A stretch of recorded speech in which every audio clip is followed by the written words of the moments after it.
तो बेटा आज हम लोग जो टॉपिक स्टार्ट करने जा रहे हैं वो टॉपिक है वर्क पावर एनर्जी। ठीक है, हम आपको आज इस टॉपिक में सिर्फ एक बेसिक कॉन्सेप्ट बताएंगे, एक समरी टाइप में हम आपको बताएंगे कि पूरे चैप्टर में हमको क्या क्या चीज़ें पढ़नी होती हैं, किस तरीके से पढ़नी होती हैं। तो सबसे पहली चीज़ जो हमको वर्क पावर एनर्जी चैप्टर में पढ़नी है वो है वर्क। वर्क क्या होता है सबसे पहले तो ये पता होना चाहिए। तो work is said to be done. Work कब कहा जाएगा कि कोई पर्सन वर्क कर रहा है? तो वर्क इंसान तब करता है जब एक बॉडी पे फोर्स लगा रहा हो और बॉडी उस फोर्स की वजह से मूव कर रही हो।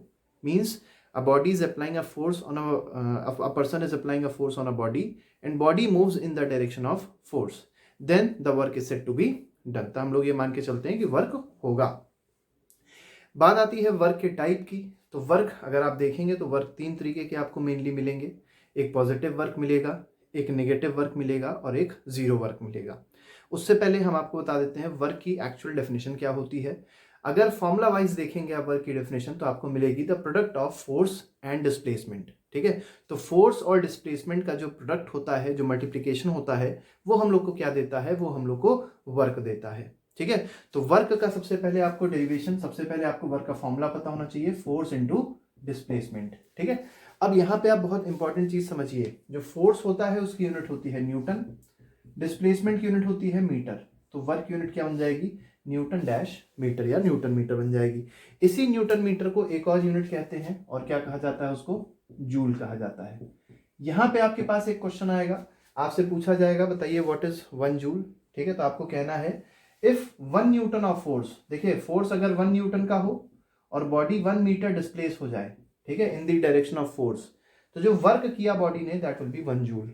तो 1 जूल आपसे पूछा जाता है कि डिफाइन 1 जूल।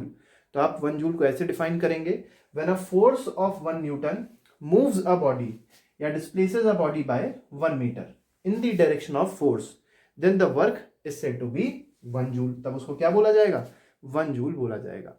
तो आपको अगर एसआई यूनिट पूछी जाएगी वर्क की तो आप कहेंगे वर्क की एसआई यूनिट होती है जूल।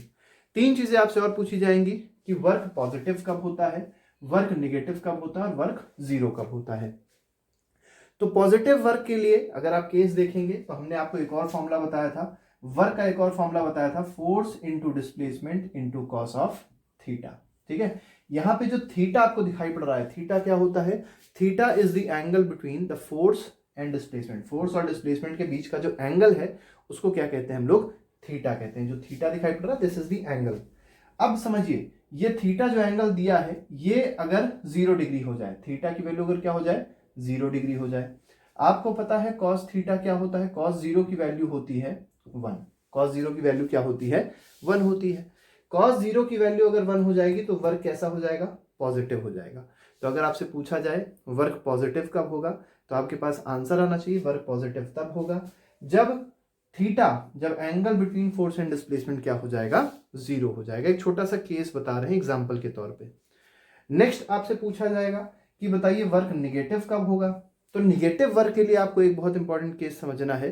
निगेटिव वर्क के लिए इंपॉर्टेंट केस क्या है कि थीटा की जो वैल्यू होनी चाहिए वो 180 डिग्री होनी चाहिए, क्योंकि cos 180 क्या होता है? तो निगेटिव होता है। 180 डिग्री का मतलब क्या हुआ? 180 डिग्री का मतलब ये होता है कि अगर फोर्स आगे लग रहा हो तो जो डिस्प्लेसमेंट हो रहा हो वो अपोजिट डायरेक्शन में हो रहा हो।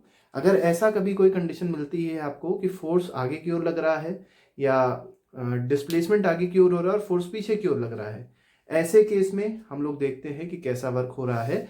निगेटिव वर्क हो रहा होता है। तो निगेटिव वर्क की बात करी हमने, पॉजिटिव वर्क की बात करी। निगेटिव वर्क का आपसे एक एग्जांपल पूछा जाएगा तो निगेटिव वर्क का एग्जांपल याद रखिएगा। निगेटिव वर्क होता है in case of friction force. तो अगर work done by friction force आप पूछेंगे कि work done by friction force कैसा होता है, तो work done by friction force का जो आंसर आएगा that will be negative work. Negative work is done by friction force. इसके बाद एक और चीज होती है जीरो वर्क की बात आती है कि वर्क डन जीरो कब होता है। वर्क डन जीरो दो केस में हो सकता है। पहला केस होता है डिस्प्लेसमेंट का। अगर डिस्प्लेसमेंट जीरो है तो वर्क डन क्या होगा? जीरो होगा। बॉडी पे फोर्स तो लग रहा था लेकिन बॉडी में मोशन नहीं हुआ, बॉडी में कोई डिस्प्लेसमेंट नहीं आया, तो उस केस में हम क्या कहेंगे कि वर्क डन क्या हो जाएगा? जीरो हो जाएगा। डिस्प्लेसमेंट जीरो है तो फोर्स इंटू डिस्प्लेसमेंट क्या हो जाएगा? जीरो हो जाएगा, मतलब वर्क डन क्या हो गया? जीरो हो गया। तो ये तो बात हुई एक केस, एक कंडीशन की। दूसरी कंडीशन क्या होती है? दूसरी कंडीशन ये होती है कि कभी कभी ऐसा भी होता है कि डिस्प्लेसमेंट जीरो नहीं होगा, फिर भी वर्क डन क्या हो जाएगा? जीरो हो जाएगा। और वो कौन डिसाइड करता है? तो वो डिसाइड करता है थीटा एंगल। ठीक है, theta is the angle between force and displacement. अगर फोर्स और डिस्प्लेसमेंट के बीच का एंगल 90 डिग्री है, याद रखिएगा बहुत इंपॉर्टेंट है, if the angle between force and displacement is equal to 90 degree, ठीक है, तो अगर आप वर्क डन देखेंगे तो क्या हो जाएगा? जीरो हो जाएगा। ये ऑप्शनल बेस्ड टिक मार्क में भी क्वेश्चन पूछा जा सकता है कि वर्क डन की वैल्यू जीरो कब होगी, तो आपको सिंपल बताना है वर्क डन की वैल्यू जीरो तब होती है जब angle between force and displacement क्या हो जाएगा? 90 डिग्री हो जाएगा। क्यों ऐसा हुआ? क्योंकि cos 90 की जो वैल्यू होती है वो जीरो होती है, तो जीरो से जब फोर्स और डिस्प्लेसमेंट को मल्टीप्लाई किया जाएगा तो आंसर क्या आ जाएगा? जीरो आ जाएगा। तो ये तो बात हमने करी वर्क की और वर्क की कुछ एसआई यूनिट्स की। अच्छा, वर्क की एक और बहुत इंपॉर्टेंट यूनिट होती है, क्या होती है? तो वर्क की एक और बहुत इंपॉर्टेंट यूनिट है जिसको हम लोग बोलते हैं अर्ग, ERG, अर्ग। ठीक है, छोटी यूनिट होती है, इसके बारे में भी आपको पता होना चाहिए। ठीक है, तो अर्ग क्या होता है इसके बारे में भी थोड़ा सा डिस्कस कर लेते हैं। तो वन अर्ग, ठीक है, ERG, ये होती है अर्ग यूनिट। अगर आप देखेंगे 1 जूल में, ठीक है, 1 जूल में कितने अर्ग होते हैं? तो 10⁻7 अर्ग होते हैं, ERG अर्ग। और अगर 1 अर्ग में पूछा जाए 1 अर्ग में कितने जूल होते हैं, तो इसको आप जैसे नीचे भेजेंगे तो आ जाएगा 10⁻⁻7 जूल। तो ये दोनों कंडीशंस आप याद रखिएगा कि 1 अर्ग में कितने जूल होते हैं और 1 जूल में कितने अर्ग होते हैं। तो ये तो बेसिक बात हमने करी किसकी? वर्क की। वर्क के बाद हम दूसरी जो बात इंपॉर्टेंट करेंगे वो होगी एनर्जी। ठीक है, क्योंकि हमारा चैप्टर जो है वो है वर्क एंड एनर्जी, इसमें हम लोग सेकेंड जो टॉपिक पढ़ते हैं वो एनर्जी पढ़ते हैं। अब बात आती है कि वर्क तो चलिए हमको पता चल गया, force, the product of force and displacement where displacement is in the direction of force is called work. लेकिन हमारे पास दूसरा टॉपिक क्या है? दूसरा टॉपिक एनर्जी है। तो सबसे पहली चीज डेफिनेशन पता होनी चाहिए आपको कि what is the definition of energy. तो एनर्जी होता क्या है? एनर्जी इज द एबिलिटी और कैपेसिटी टू डू वर्क। ठीक है, काम को करने की जो एबिलिटी होती है किसी पर्सन में, कैपेसिटी होती है किसी पर्सन में, उसी को क्या बोलते हैं हम लोग? एनर्जी बोलते हैं। ठीक है, एनर्जी की एसआई यूनिट जो होती है और वर्क की जो एसआई यूनिट होती है दोनों सेम होती हैं, ये बात हमेशा याद रखिएगा। मतलब क्या हुआ? अगर आप वर्क की एसआई यूनिट जूल बोल रहे हैं तो एनर्जी की भी एसआई यूनिट क्या हो जाएगी? जूल हो जाएगी। ठीक है, तो एनर्जी की अगर एसआई यूनिट पूछी जाए तो एनर्जी की एसआई यूनिट क्या होती है? जूल होती है। ये एक छोटी सी बात है जो आप लोग को याद रखनी है। अब हमको पढ़नी होती है कुछ टाइप्स ऑफ एनर्जीज जो हमारे पास इंपॉर्टेंट है। वो कौन कौन सी है? एक काइनेटिक एनर्जी है जो इंपॉर्टेंट है, काइनेटिक एनर्जी। दूसरी है पोटेंशियल एनर्जी जो बहुत इंपॉर्टेंट फॉर्म ऑफ एनर्जी है। और तीसरी जो एनर्जी हम लोग को पढ़नी होती है दैट इज मैकेनिकल एनर्जी। कौन सी पढ़नी है? तो काइनेटिक एनर्जी पढ़नी है, पोटेंशियल एनर्जी पढ़नी है और मैकेनिकल एनर्जी पढ़नी है। यहां पे भी आपको एक छोटी सी बात समझनी है। क्या बात समझनी है?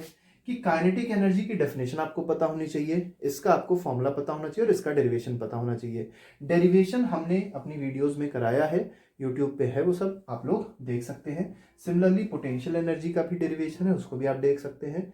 मैकेनिकल एनर्जी में डेरिवेशन मैकेनिकल एनर्जी का आपको नहीं मिलेगा। किस चीज का मिलेगा? Law of conservation of mechanical energy का आपको डेरिवेशन मिलेगा। ठीक है, तो काइनेटिक एनर्जी क्या होती है सबसे पहले तो समझिए, what is the definition of kinetic energy. तो अगर कोई बॉडी मूव कर रही है, ठीक है, तो बॉडी के मोशन की वजह से जो एनर्जी आती है बॉडी में that is called kinetic energy. तो याद रखिएगा इस बात को, the energy possessed by body due to virtue of its motion is called kinetic energy. वो काइनेटिक एनर्जी हो जाएगी। काइनेटिक एनर्जी का अगर आप फॉर्मूला देखेंगे तो होता है हाफ mv²। ठीक है, यहाँ पे m क्या है? m मास है और v क्या है? v वेलोसिटी है। तो ये मास और वेलोसिटी दोनों कॉन्सेप्ट आपको पता होने चाहिए। ठीक है, मास आपको यूनिट पता है किलोग्राम होती है, वेलोसिटी की भी यूनिट पता होगी क्या होती है? मीटर पर सेकंड होती है। तो काइनेटिक एनर्जी का फॉर्मूला मिल गया हाफ mv²। अगर इसकी एसआई यूनिट की बात करी जाए कि काइनेटिक एनर्जी की एसआई यूनिट क्या होती है, तो एसआई यूनिट बहुत सिंपल है, काइनेटिक की एनर्जी की एसआई यूनिट होती है जूल। ठीक है, तो ये दोनों बातें आप लोग याद रखिएगा कि काइनेटिक एनर्जी क्या होती है और काइनेटिक एनर्जी की एसआई यूनिट क्या होती है। ठीक है, इसके बाद हम अगर बात करें तीसरी चीज की बात करेंगे या दूसरी चीज की बात करेंगे, दैट इज पोटेंशियल एनर्जी। अब देखिए पोटेंशियल एनर्जी भी बहुत सारे टाइप की होती है, जैसे इलेक्ट्रिक पोटेंशियल एनर्जी होती है, स्प्रिंग पोटेंशियल एनर्जी होती है, ठीक है, इस तरीके से इलास्टिक पोटेंशियल एनर्जी होती है। तो बहुत तरीके की पोटेंशियल एनर्जीज होती हैं। क्लास 10th लेवल पे जो हम लोग को पोटेंशियल एनर्जी पढ़नी होती है वो होती है ग्रेविटेशनल पोटेंशियल एनर्जी। कौन सी? Gravitational potential energy. जैसे ग्रेविटेशन एक चैप्टर पढ़ते हैं हम लोग, उसी तरीके से ग्रेविटेशनल पोटेंशियल एनर्जी हम लोग को यहाँ पर पढ़नी होती है। अब बात आती है ग्रेविटेशनल पोटेंशियल एनर्जी होती क्या है। तो देखिए ग्रेविटेशनल पोटेंशियल एनर्जी नाम से पता चल रहा है, तो पहले पोटेंशियल एनर्जी समझिए। पोटेंशियल एनर्जी क्या होती है? Energy possessed by a body या energy of a body due to its position. Body की पोजीशन जो है उसकी वजह से जो एनर्जी बॉडी में आती है, that is called potential energy. अब बॉडी किस फील्ड में है? वो ग्रेविटेशनल फील्ड में है, तो जो एनर्जी हो जाएगी that will be gravitational potential energy. Body अगर इलेक्ट्रिक फील्ड में है तो वो जो एनर्जी हो जाएगी that will be electric potential energy. तो ऐसे ऐसे अलग अलग तरीके की इलेक्ट्रिकल पोटेंशियल एनर्जीज हमारे पास होती हैं, ठीक है। यहां पे आप देखेंगे तो ग्रेविटेशनल पोटेंशियल एनर्जी बोला गया। याद रखिएगा ये टर्म जो है काइनेटिक एनर्जी जो है ये एक फिक्स्ड टर्म है, मतलब ये एक एब्सोल्यूट वैल्यू है, ठीक है। कोई भी अगर बॉडी है उसकी काइनेटिक एनर्जी बोली गई तो वो उसकी एब्सोल्यूट वैल्यू है, ठीक है। लेकिन potential energy is not an absolute quantity, ये एब्सोल्यूट क्वांटिटी नहीं होती। ये क्या होता है? पोटेंशियल एनर्जी एक रिलेटिव कॉन्सेप्ट है, ठीक है। हम लोग जब भी ग्रेविटेशनल पोटेंशियल एनर्जी की बात करते हैं तो ग्रेविटेशनल पोटेंशियल एनर्जी के केस में हम लोग जो रेफरेंस लेते हैं वो हमारा ग्राउंड होता है। ग्राउंड मतलब अर्थ का सरफेस होता है, उसको हम लोग अपना रेफरेंस मान के पूरी पोटेंशियल एनर्जीज निकालते हैं। इसीलिए हम क्या कहते हैं? इसीलिए कहते हैं कि अगर ग्राउंड पे कोई पर्सन खड़ा हुआ है, ठीक है, तो ग्राउंड से इस पर्सन की हाइट क्या है? इस पर्सन की हाइट है 0। तो हम क्या मान के चलते हैं? हम मान के चलते हैं कि उस पर्सन की जो ग्रेविटेशनल पोटेंशियल एनर्जी है वो क्या है? 0 है। लेकिन एक्चुअल में ये चीज गलत है। ग्राउंड के रिस्पेक्ट में वो 0 है, लेकिन अगर सेंटर के रिस्पेक्ट में देखेंगे, अगर अर्थ के सेंटर के रिस्पेक्ट में उसकी पोटेंशियल एनर्जी देखी जाए तो वो हो जाएगी mgr। m is mass of the body, g is acceleration due to gravity and r is radius of the earth. तो इस तरीके से आपको बस ये समझना है कि पोटेंशियल एनर्जी कॉन्सेप्ट जो है that is a relative concept, और हम लोग अपना जो रेफरेंस मान के चलेंगे, जो एक सतह मान के चलेंगे, वो किसकी सतह या किसका सरफेस मानते हैं? अर्थ का सरफेस मानकर चलते हैं। तो पोटेंशियल एनर्जी आपको पता होनी चाहिए। इसके बाद मैकेनिकल एनर्जी पे आते हैं। अच्छा, ग्रेविटेशनल पोटेंशियल एनर्जी का फॉर्मूला भी समझ लीजिए। तो ग्रेविटेशनल पोटेंशियल एनर्जी का जो फॉर्मूला होता है वो mgh होता है। डेरिवेशन अगर आप देखेंगे तो डेरिवेशन आपको मिल जाएगा, हमने वीडियोस की बनाई हुई है, आराम से ये दोनों डेरिवेशंस आप लोग देख लीजिएगा। सिंपल डेरिवेशन होता है, वर्क के फॉर्मूले से हम लोग निकालते हैं। याद रखिएगा, वर्क को F इंटू एस रखते हैं, इस केस में F को ma रखते हैं तो आ जाता है m into a into S. फिर फॉर्मूला लगाते हैं v square is equal to u square plus 2as वाला। वहां से as की वैल्यू आती है v square minus you square upon 2। उस वैल्यू को जब यहां पुट करते हैं तो आ जाता है m into v square minus you square by 2। तो हमको मिलता है फाइनली कि वर्क डन जो आता है वो हमारा कुछ ऐसा आता है, half m v square minus you square, ठीक है। ये हमारा वर्क डन आता है, जिसमें v क्या है? फाइनल वेलोसिटी है, u क्या है? इनिशियल वेलोसिटी है, और m क्या है? मास है। तो यहां से हम बता सकते हैं वर्क डन जो होता है वो चेंज इन काइनेटिक एनर्जी के बराबर है, क्योंकि देखिए ये काइनेटिक एनर्जी क्या हो जाएगी? Final kinetic energy. ये काइनेटिक एनर्जी क्या हो जाएगी? Initial kinetic energy. तो final kinetic energy minus initial kinetic energy का मतलब हो जाएगा चेंज इन काइनेटिक एनर्जी। तो work done is always equal to change in kinetic energy, जिससे हमको ये पता चलता है कि काइनेटिक एनर्जी का फॉर्मूला क्या होता है? हाफ mv स्क्वायर होता है।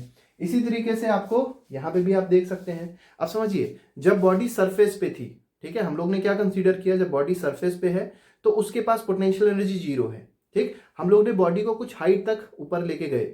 जब हाइट तक ऊपर लेके गए बॉडी को, तो अगर आप देखेंगे हाईएस्ट पॉइंट पे उसकी पोटेंशियल एनर्जी 0 नहीं होगी, उसकी पोटेंशियल एनर्जी क्या हो जाएगी? mgh हो जाएगी। क्यों पोटेंशियल एनर्जी mgh हो गई? क्योंकि हमने बॉडी पे वर्क किया। जो हम बॉडी पे वर्क करते हैं वो वर्क बॉडी में स्टोर हो जाता है in the form of potential energy. और जो वर्क किया वो क्या किया? Force into displacement. अब फोर्स कौन सा है जो नीचे खींच रहा था? mg का फोर्स है, उसी के अगेंस्ट हम वर्क कर रहे थे, तो हमने mg के बराबर का फोर्स ऊपर की ओर लगाया, और साथ ही साथ हमने बॉडी को कुछ हाइट तक भेजा। कितनी हाइट तक भेजा? h हाइट तक भेजा। तो जो वर्क स्टोर हो गया उसके अंदर वो क्या हो गया, work is equal to force into displacement. ठीक है, और फोर्स अगर आप देखेंगे तो वो हमारे पास है mg, डिस्प्लेसमेंट अगर आप देखेंगे तो वो है h। ठीक है, तो हमारा आंसर क्या आ जाएगा, mg h आ जाएगा। तो ये दोनों बातें आपको छोटी छोटी सी समझनी है, और यही किस फॉर्म में स्टोर रहता है, पोटेंशियल एनर्जी के फॉर्म में स्टोर रहता है। तो पोटेंशियल एनर्जी का फॉर्मूला याद रखिएगा, mass into acceleration due to gravity into height. चाहे काइनेटिक एनर्जी हो, चाहे पोटेंशियल एनर्जी हो, चाहे मैकेनिकल एनर्जी हो, सारी एनर्जीज की यूनिट जो होती है वो हमेशा क्या होगी, जूल होगी, एसआई यूनिट। ये याद रखिएगा हमेशा। ठीक है, अब यहां पर एक और नया कॉन्सेप्ट आता है जिसको बोलते हैं मैकेनिकल एनर्जी। हमने अभी आपसे बताया था मैकेनिकल एनर्जी का कोई डेरिवेशन नहीं होता। मैकेनिकल एनर्जी का सिर्फ आपको एक डेफिनेशन याद रखनी है और एक लॉ याद रखना होता है जिसको कहते हैं law of conservation of mechanical energy. तो पहले हम आपको बता देते हैं कि व्हाट इज मैकेनिकल एनर्जी। तो मैकेनिकल एनर्जी अगर आप देखेंगे तो mechanical energy is the sum of kinetic energy and potential energy. तो काइनेटिक एनर्जी को अगर आप पोटेंशियल एनर्जी में ऐड कर दें तो उससे जो हमको एनर्जी मिलेगी that will be mechanical energy. अब एक नया कॉन्सेप्ट आता है जिसको बोलते हैं law of conservation of mechanical energy. ठीक है, law of conservation of mechanical energy, ये क्या होता है, तो याद रखिएगा ड्यूरिंग अ फ्री फॉल के टाइम पे या कोई भी मोशन होगा उस टाइम पे, ठीक है, जो टोटल मैकेनिकल एनर्जी होती है किसी बॉडी की वो क्या रहती है, कांस्टेंट रहती है। और इसको हमने प्रूफ किया है, जब बॉडी फ्री फॉल कर रही होती है, जब बॉडी ऊपर से नीचे गिर रही होती है, तो उसकी हम लोग ने 3 पोजीशंस ली थी और तीनों पोजीशंस पे क्या देखा था, तीनों पोजीशंस पे देखा था कि यहां पर मैकेनिकल एनर्जी 1 है, यहां पर मैकेनिकल एनर्जी 2 है, और यहां पर मैकेनिकल एनर्जी 3 निकाली गई थी। तीनों निकाली गई थी और क्या देखा गया था कि तीनों का जो हमारे पास आंसर आता था, जो मैकेनिकल एनर्जी आती थी me1, me2, me3, ये तीनों में सेम आती थी। काइनेटिक एनर्जी तीनों में अलग अलग होगी, पोटेंशियल एनर्जी तीनों में अलग अलग होगी, लेकिन ये बहुत अच्छी बात है कि दोनों का जो सम होगा तीनों पॉइंट पे वो हर जगह क्या रहेगा, सेम रहेगा। ये बात आपको फिलहाल यहां पर समझनी है law of conservation of mechanical energy में। ठीक है, मैकेनिकल एनर्जी में ज्यादा आपको और कुछ नहीं समझना। इसके बाद एक और बहुत इंपॉर्टेंट कॉन्सेप्ट है जो हमने आपको बताया है, वो है इलेक्ट्रिकल एनर्जी। ठीक है, तो ये एनर्जी इतनी हो गई। इसके बाद एक और छोटी सी चीज है जिसको बोलते हैं इलेक्ट्रिकल एनर्जी। तो हम ये भी बता देते हैं कि इलेक्ट्रिकल एनर्जी क्या होती है। तो देखिए इलेक्ट्रिसिटी कंज्यूम करते हैं हम लोग। ठीक है, घरों में अगर कोई भी चीज चल रही होती है, कोई भी इलेक्ट्रिकल अप्लायंस चल रहा होता है, तो वो इलेक्ट्रिसिटी कंज्यूम करता है, इलेक्ट्रिकल एनर्जी कंज्यूम करता है। तो वो इलेक्ट्रिकल एनर्जी जो है वो क्या है, उसकी अगर कमर्शियल यूनिट पूछी जाए आपसे, बहुत इंपॉर्टेंट क्वेश्चन है, पूछा जाएगा what is the commercial unit of electrical energy. तो कमर्शियल यूनिट जो होती है इलेक्ट्रिकल एनर्जी की वो क्या होती है, किलोवाट आवर होती है। ठीक है, kilowatt hour is the commercial unit of electrical energy. अच्छा, आपसे पूछा जाएगा कि बताइए 1 किलोवाट आवर क्या होता है, तो आप क्या बताएंगे। ठीक है, आप बताएंगे कि अगर कोई अप्लायंस 1 किलोवाट का है, means if an appliance of 1 kilowatt is made to operate for 1 hour. ठीक है, if there is an appliance and it is of 1 kilowatt and it is being operated for 1 hour, then the electrical energy that is consumed, ठीक है, electrical energy that is consumed is said to be 1 kilowatt hour। तो इस तरीके से हमारे पास 1 kilowatt hour की definition आ जाती है कि व्हाट इज 1 किलोवाट आवर। ठीक है, इसके बाद देखिए, इसके बाद हमारे पास एक और छोटा सा टॉपिक है जिसको हम लोग बोलते हैं law of transformation of energy. तो law of transformation of energy भी एक बहुत इंपॉर्टेंट कॉन्सेप्ट है जिसके बारे में आपको पता होना चाहिए। ठीक है, तो law of transformation of energy, law of transformation of energy क्या कहती है, ये कहती है कि हम लोग एनर्जी को क्रिएट नहीं कर सकते, we can not create energy, we can not destroy energy. सिर्फ एक काम कर सकते हैं, that we can transform energy from one form to another form, means energy can neither be created nor be destroyed, but it can only be transformed from one form to another form. This is called law of transformation of energy।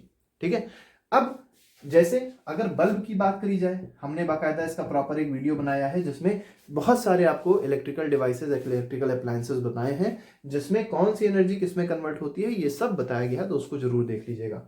Bulb में अगर आप देखेंगे, एक छोटा सा example दे रहे हैं bulb का, तो बल्ब में क्या होता है, इलेक्ट्रिकल एनर्जी जाती है, तो electrical energy is been converted, किसमें कन्वर्ट होती है, लाइट एनर्जी में कन्वर्ट होती है और साथ ही साथ हीट एनर्जी में कन्वर्ट होती है। तो इसी को बोलते हैं law of transformation of energy. अब जैसे हम बोल रहे हैं तो हमने खाना खाया, खाना खाया इसका हमारे पास केमिकल एनर्जी है, हमने बोला it has been converted into sound energy. तो इस तरीके से एनर्जीज जो होती हैं कभी क्रिएट नहीं करी जाती, कभी डिस्ट्रॉय नहीं करी जाती हैं, सिर्फ एक फॉर्म से दूसरे फॉर्म में कन्वर्ट कर सकते हैं। एक क्वेश्चन और पूछा जाता है हमेशा कि पूरे यूनिवर्स में आपको ये बताना है कि what is the source of energy, मतलब जो मेन सोर्स ऑफ एनर्जी है वो क्या है। तो पूरे यूनिवर्स में जो मेन सोर्स होता है एनर्जी का वो क्या होता है, sun. Sun is the major source और we can say main source of energy. इसके बाद इस चैप्टर में हमारे पास एक फाइनल टॉपिक होता है जिसको कहते हैं पावर। तो पावर भी समझ लीजिए बहुत छोटा सा टॉपिक है। पावर का मतलब क्या होता है, पावर का मतलब होता है ताकत, ठीक है। पावर का मतलब क्या होता है, पावर मीन्स ताकत, ठीक। अब देखिए जैसे मान लीजिए आपसे कहा जाए कोई बच्चा है, मान लीजिए 3 बच्चे थे, हमने 3 बच्चों को बराबर बराबर का काम दिया और काम क्या दिया, सबको एक एक पेज राइटिंग लिखनी थी।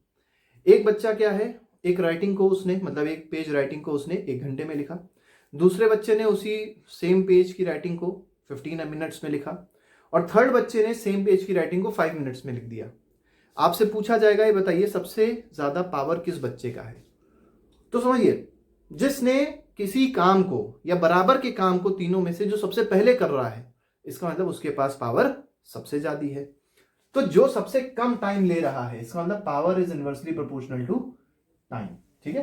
Power is inversely proportional to time, जो कम टाइम लेगा उसकी पावर ज्यादा, जो ज्यादा टाइम लेगा उसकी पावर क्या हो जाएगी, कम हो जाएगी।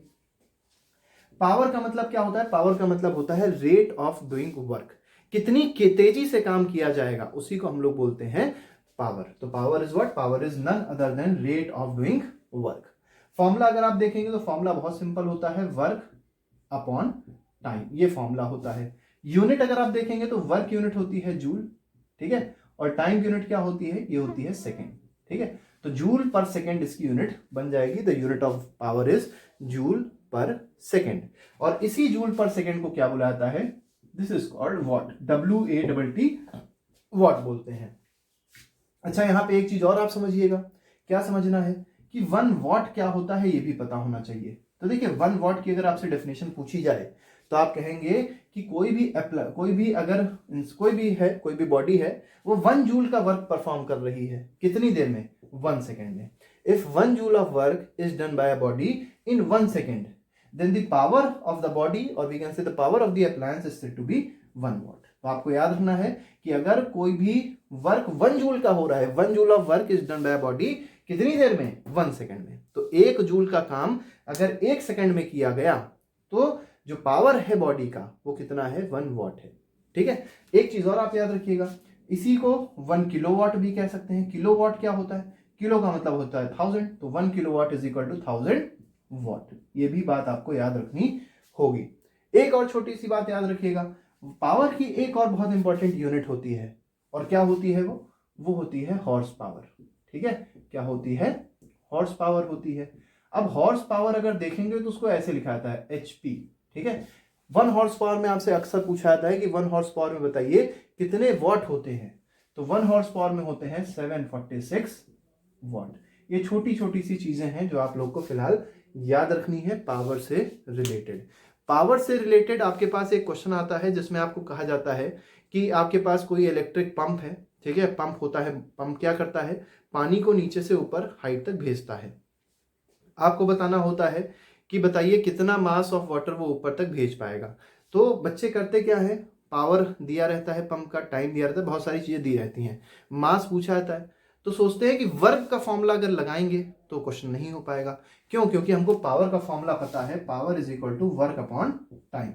अब समझिए जब वाटर नीचे से ऊपर लेवल तक जा रहा है, इसका मतलब वाटर के अंदर वर्क नहीं रह गया, वो वर्क कुछ ही एनर्जी के फॉर्म में स्टोर हो गया, और वो कौन सी एनर्जी हो जाती है, वो हो जाती है mgh। तो आप फॉर्मूला जो लगाएंगे वो लगाएंगे power is equal to mgh upon time. तो फॉर्मूला क्वेश्चन के हिसाब से क्या हो जाता है, थोड़ा सा चेंज हो जाता है।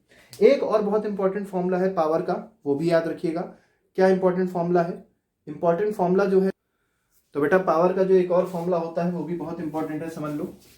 क्या रहेगा क्वेश्चन में, क्वेश्चन में रहेगा आपको फोर्स दिया रहेगा, आपको वेलोसिटी दी रहेगी और आपसे पूछा जाएगा बताओ कौन ज़्यादा पावरफुल है। ठीक है, तो देखो पावर की हमको डेफिनेशन पता है, डेफिनेशन के हिसाब से फॉर्मूला हुआ वर्क अपॉन टाइम। वर्क का अगर आप फॉर्मूला देखेंगे, वर्क होता है फोर्स इनटू डिस्प्लेसमेंट, तो आ जाएगा force into displacement upon time. अब यहाँ पे देखिए डिस्प्लेसमेंट अपॉन टाइम आ रहा है ना, तो डिस्प्लेसमेंट अपॉन टाइम क्या होता है, वेलोसिटी होती है, तो ये बन जाएगा फोर्स इनटू वेलोसिटी। तो पावर का फॉर्मूला याद रखिएगा, फोर्स इनटू वेलोसिटी। ठीक है, अब यहाँ पे अगर आप देखेंगे यूनिट क्या हो जाएगी, न्यूटन है, और यहाँ पे वेलोसिटी की यूनिट क्या हो जाएगी, मीटर पर सेकेंड है। कभी कभी क्वेश्चन ऐसे भी पूछ सकते हैं कि एक फिजिकल क्वांटिटी है जिसकी यूनिट न्यूटन मीटर पर सेकेंड है, आपको बताना होगा उसका फॉर्मूला क्या होगा। ठीक है, मतलब उसकी वो फिजिकल क्वांटिटी कौन सी है, तो फिजिकल क्वांटिटी है पावर। ठीक है, अच्छा एक क्वेश्चन हम देते हैं, उसको आप लोग बताइएगा, करके बताइएगा कि वो कैसे किया जाएगा और उसका आंसर क्या आएगा।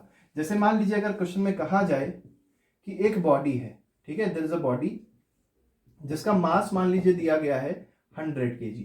ठीक है, इस बॉडी की जो इनिशियल वेलोसिटी थी वो 90 किलोमीटर पर आवर थी, और फाइनल वेलोसिटी जो थी वो मान लीजिए 180 किलोमीटर पर आवर है। ठीक है, 90 किलोमीटर पर आवर से बॉडी की वेलोसिटी 180 किलोमीटर पर आवर हो गई।